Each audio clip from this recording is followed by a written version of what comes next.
So, good evening. So, this is for tonight's dinner for my family. So, right now, I'm just putting the butter, which I already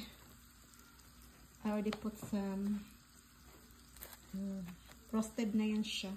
Toasted. I just use this frying pan. It is a little, but it's working. So this is the meat here. So that is how it's going to be look like. So this 3 of this, and I still have another 3 more. Oh, naubusan pala ko na. Kulang pala tong ban-ban ko. Okay. So ito lang siya. This is for dinner. So for my husband, because he is a spicy lover, so I am going to put some kind of sauce. Okay. Ito yung preparation ko sa kanya. I'm going to put some hot sauce on his. He actually getting given by a 1 jar of hot sauce, and it was actually it tastes actually good. So separate yung sa kanya than to my kid. Kasi sa kanya kailangan maanghang.